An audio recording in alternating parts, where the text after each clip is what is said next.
Hi, I'm Dawn Flanigan, the President and CEO of Global Interpreting Services, and I am here today with nationally certified interpreter Peggy Ostrander to talk about the history of ASL, how technology has impacted ASL and the deaf community, and of course the deaf community, because without them we wouldn't have ASL. I'm Peggy Ostrander. I'm a sign language interpreter. I've been interpreting now, we figured it out, probably about 20 years. Mm-hmm. I've been nationally certified for about 19 years now, 18 years. And I work in the community mostly. And I do a lot of medical work, and I worked in schools. I've just been a jack of all trades when in the interpreting world. ASL is a independent language that is completely different than English. A lot of people think it's hand gestures that are word for word, and it's actually we sign concepts. We sign what you mean, not what you say. We have clients that do want exact English, and we match that, but we facilitate communication between a deaf client and a hearing client. And we make sure that that communication goes as seamlessly as possible, translating the spoken word into movement and to a visual language. Yeah, ASL creates a picture. It's not words. It creates a picture of what's happening, and you create that picture with the language. It is a language. It has culture. It has a group of people who use it, and it's standardized. And those are some of the major things that are necessary in order to call something a language. It has charemes and phonemes, and there's parts to it. You can study it. There's subject, object, verb, and subject, verb, object. There's ways of saying things that are specific. So much like someone would study English and punctuation, when you study sign language, you study the signs, the way you create that picture, and facial expressions. Facial expressions, would you say, is more like the punctuation of it's the tone. Language? It's the tone. Sets the tone. Yeah, and without it, it's like I always think of Ferris Bueller. Bueller. Yeah. There's no life to it. It's just very robotic. And this is how we say if something's sarcastic, if you're mad, if you're saying it caringly, if you're joking, it's on your face, it's on your body. And the more you incorporate that, the more clear the image, the picture, or the conversation can be. Which is why sometimes people, say, well, why do people make all those funny faces when they're signing? Mm-hmm. It's not a funny face. It's a part of the language. It's the grammar of the language. It's the tone of the language. It explains how you're feeling and what it really means. And when they move forward, it's future, and backward is past. And there's every little thing means something in sign language. It gives a picture. It gives an idea of what's happening. So they're not funny faces. I know that if you're not used to it, it may seem that way, but it's actually a part of the language, and it's expected. Right? It's expected that you show all of this stuff on your face and stick out your tongue or move your eyebrows or, whatever, squint. And depending on your situation, it can be more exaggerated or more subtle. Correct. Am I yelling? Am I yelling? Am I upset? Yeah. Am I happy? We've actually had conversations where somebody has been, like in the school, some of the kids would be signing and they'd be like going crazy, and everybody's like, do we need to call somebody? Are they out of control? And it's like, no, they're having a discussion. They're playing. Right. And everybody's like, fun. Oh, this isn't they're out of control. It's like, no, they're fine. Let them be. Exactly. Yeah. Are they hitting each other? No. So ASL comes from French Sign Language, FSL. And it is kind of based on mine. Like the sign for girl is because they used to wear a bonnet. And so they would have a tie. And so girl. The ribbon. Boy, because of the hat, the cap that they would wear. So boy. So it's like a mix of culture, mime, creating that picture.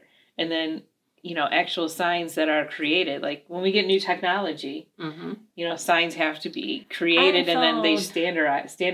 Yep. iPhone. I just saw that the other day. iPad. I'm trying to think of the other ones. MetaQuest.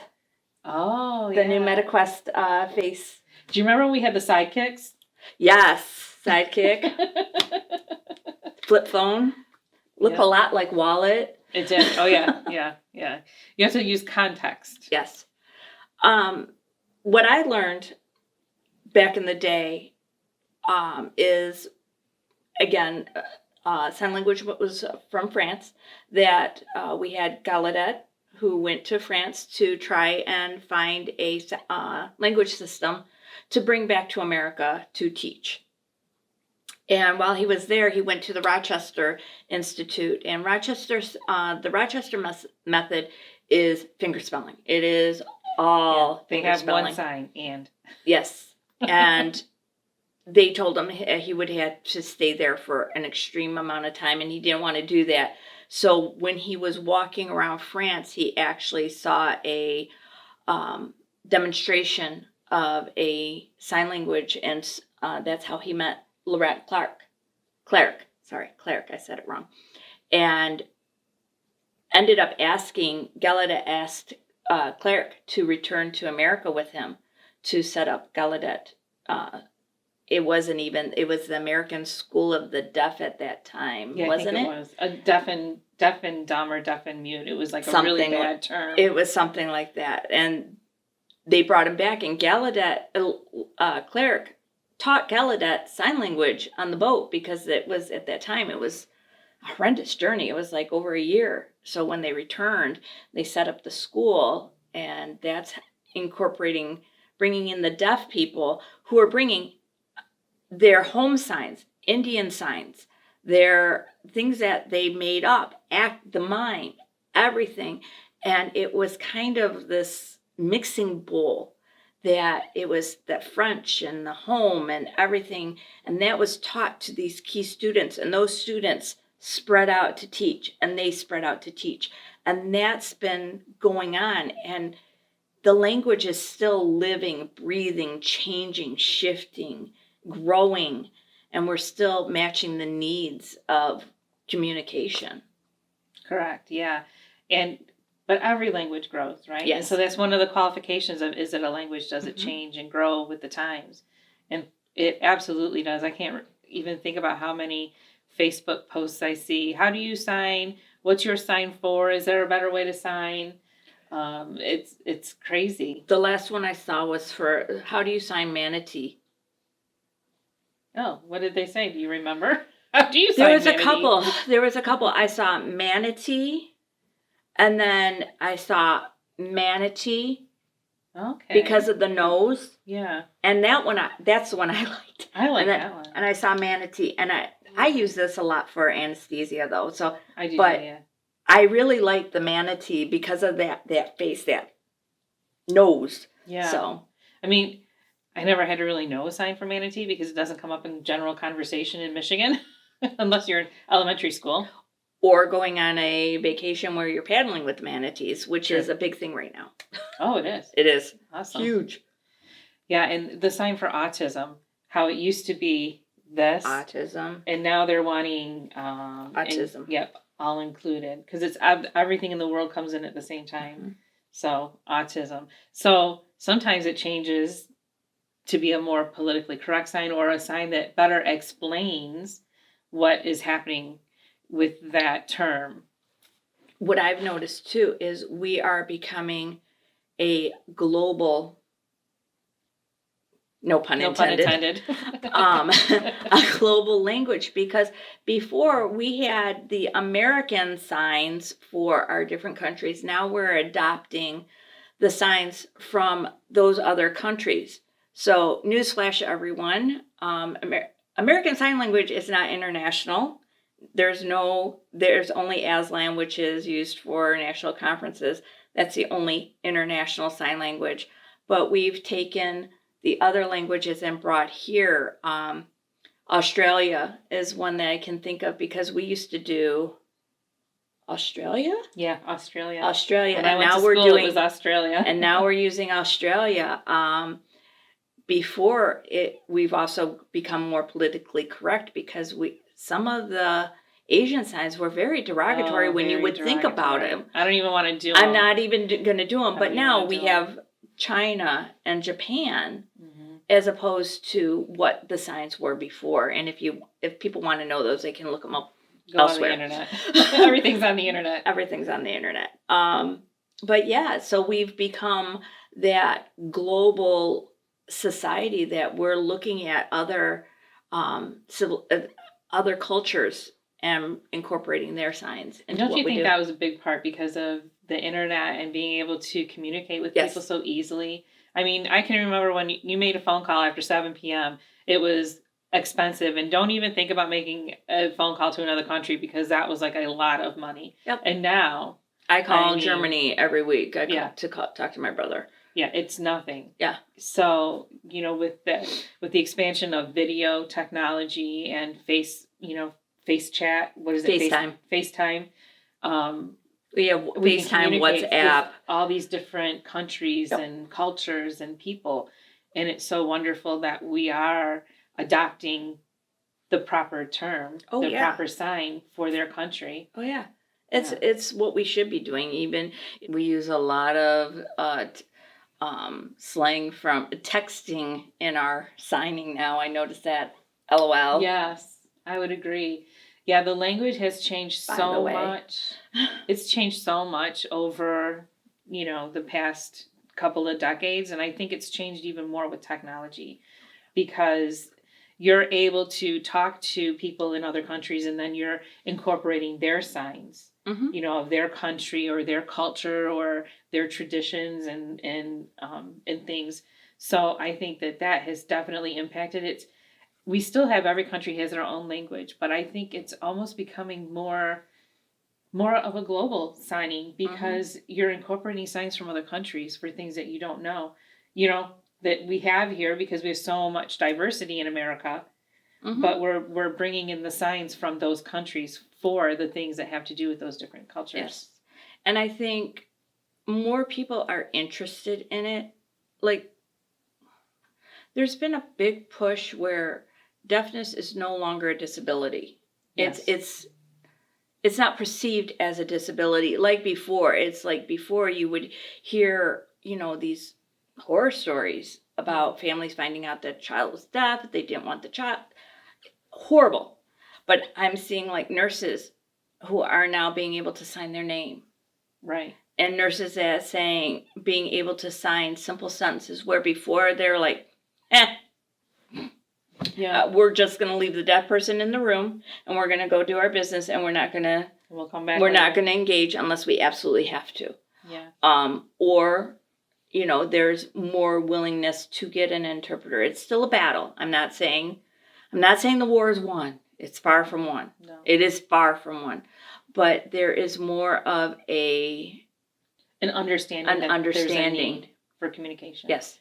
And I think part of that too is we are becoming such a diverse population that it's now people can understand that deaf people are their own culture. They're their own group and they have a way to communicate. And if you want to communicate with someone who's Arabic or Spanish or Macedonian, you have to learn that language or get an interpreter, right? You have to find a way.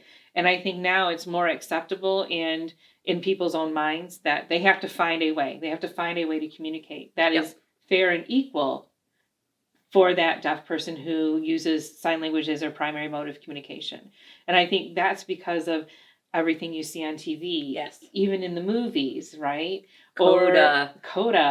Oh, I love that movie. And even you see now on the red carpet that actors and actresses are bringing interpreters with them so that they can be fully understood. Well, come on. We now have deaf superheroes. We do. I know. We have Echo. I know. Echo. I'm sorry. Echo. Yeah. So we have Makari. Mm-hmm. And that was a really well-known actor before she even did that because she was in The Walking Dead and been in all kinds of different shows. So... And did the vignettes about signs and sign language. I mean, we've always had we've always had the show in the season. So Little Mermaid had her deaf friend for one show. There was an Alice in Wonderland on Disney that had a deaf character for one show. We've always had Bluey had one, didn't they? Bluey had Yeah. one. There's always been like one show that, you know, even Star Trek had Data interpreting. It was the Three Muses. Oh, I forgot about that. So we've always had like at least one show. Now we have movies. Yeah. And that whole, wasn't there a TV show about Switched Switched at at Birth? Birth? Yeah. That was Switched at Birth. huge. That was popular not just because there were deaf people in It was a really but good that show. was just a really good show. And it was popular. And then Coda, they won, didn't they win Oscars? Yes. Tony. His first name is Tony. I just know him as Tony. Tony and Marley. Yeah. So. And well, Marley won. I think she was the first person ever to win an Oscar. With oh my gosh, I'm old. Children of a Lesser God. Children of a Lesser God. Yes, that came out, and then she also did a thriller where she was being basically hunted. I remember the scene. She was trying to call 911, and it was a recording, and because she was deaf, she was just screaming into the phone, and no one was hearing her, and she was being stalked. I just remember that part of the movie. Wow, I'd like to see that movie. Creeped me out. Huh. But yeah, and then we had The Silence, or The Quiet. Mm-hmm. So we're seeing it more and more, and it's becoming mainstream, which is yay. What I would like to see for the future of ASL would be maybe more teaching about it in school, right? Because we learn about all of these other cultures in school, but deaf culture is really such a big part of American society. There are a ton of deaf people, and anytime you talk to somebody, they're always like, oh, you're an interpreter? Oh, I knew a deaf person. Like that story always comes up.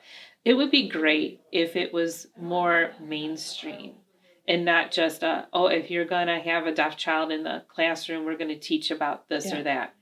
It would be nice if it was part of a curriculum because it's a culture here in America.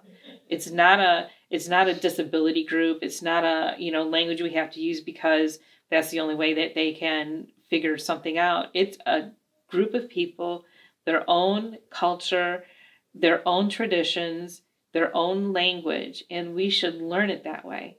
I've always said that effective communication is a right, not a privilege. And if we started teaching about it to everyone, it would be, I believe, less difficult to get people to do what they are supposed to do, which is provide effective communication. Get that interpreter, use the technology available to communicate, and, not just say, find out later, figure it out later.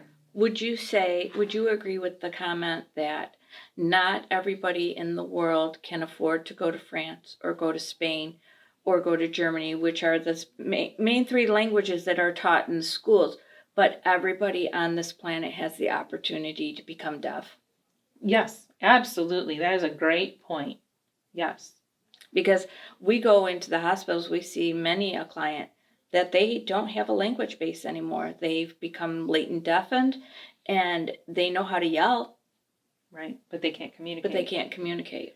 And the odds of you losing your hearing as you grow older, I mean, it's going to happen. It will happen. It will happen. Your hearing I'm getting will ready to go for my audiology test because I'm thinking it's coming down a little bit. Yeah, it's going to happen. And if everyone had that tool in their tool belt, that language that is so rich and vibrant, if they knew how to sign, they would have better communication. Absolutely. And there's a larger hard of hearing population than there is deaf whose primary mode of communication is sign language. It would be helpful. Take away the stigma, right? Take away the stigma of using a physical language instead of a verbal language to communicate. Take away the stigma by teaching. Yes. Yeah, but I totally agree with your point Not everyone is going to be able to go to Spain. They're not going to be able to go to France. But you will run into a deaf person. Oh, yeah. They're among us. You will run into a deaf person. And hopefully, as deaf children can see more role models through technology and, on television and things like that. I mean, we have deaf people becoming deaf interpreters now, which is fantastic. It's their language. Spanish people are Spanish interpreters. Arabic people are Arabic interpreters. Why wouldn't a deaf person be a deaf interpreter, right? Mm-hmm. It's their language. Yep. So, and they see that, children see that because of the things that they can see on television or on the internet. And they realize that they can be more if they want. Mm-hmm. There's nothing holding them back. Nope. Except maybe the hearing person's inability or in not wanting to effectively communicate. Yes. So I want to thank Peggy Ostrander for being here today and talking about the history of ASL and all of the wonderful, rich culture that is the deaf community. I would like to thank you for watching and hope that you will go to YouTube and see more of our videos. And if you like what you see, please subscribe so that you will get all of the newest videos as they come onto YouTube. We are so happy to share information with everyone. So check out our YouTube and happy watching.